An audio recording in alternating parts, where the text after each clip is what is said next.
Hey guys, welcome to another video from Historic Militaria. And today we're going to be looking at really sort of the quintessential Bolo that everyone kind of thinks of when you think of a Mauser Bolo.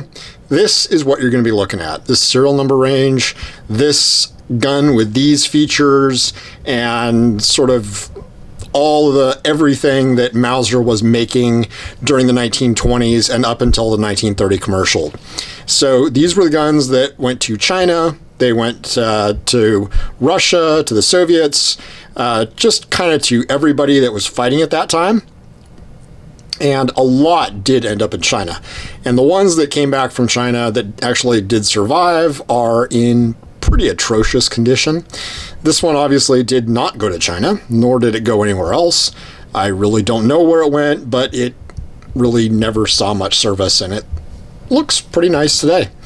It's actually kind of surprising to see this one in such good shape. This serial number range really got used hard and put away wet. So this one, nice shape. This is kind of what they look like when they left the factory. You still had the very nice fire blue on the small parts. One thing that Mauser started doing between about serial number 500,000 and onwards is they started adding a Mauser logo on the left side here, like you have here. And you'll see that on Bolos, and then you'll see it on full-size guns when they started making more full-size guns right around serial number early 700,000 serial number range. And this has got a serial number in the 545,000 serial number range. So it is right sort of midstream production after the wartime commercials and before the 1930 commercial. You've still got your nice fire blue. This one still has the 50 to 500 rear sight, which was pretty common on these Bolos at the time. Again, not sure if Mauser just had switched over to standard production for a while, or if they were still using up sort of an overrun of Red 9 production, because the Red 9 did use this as well. But this is a little more practical for a short-barreled Mauser, only out to 500 meters, which I think is still pretty ridiculous for a 7.63 by 25 round.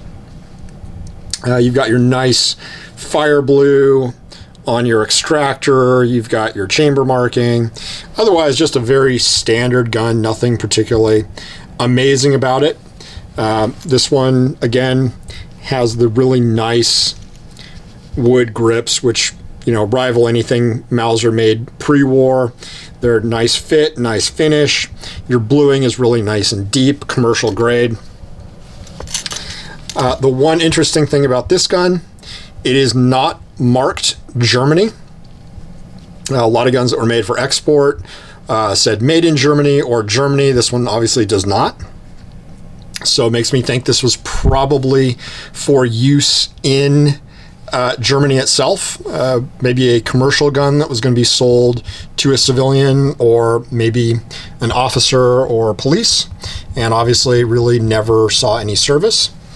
The other thing you're going to notice about this is your serial numbers are all repeated as usual. If we can get our camera to focus, there you go. And you've got your NS hammer still, so they're still using the standard wartime commercial production hammer and safety that needs two hands to operate and is a little bit impractical. Again, up for safe, down for fire, and this one's really tight, so I don't really want to even put it on fire.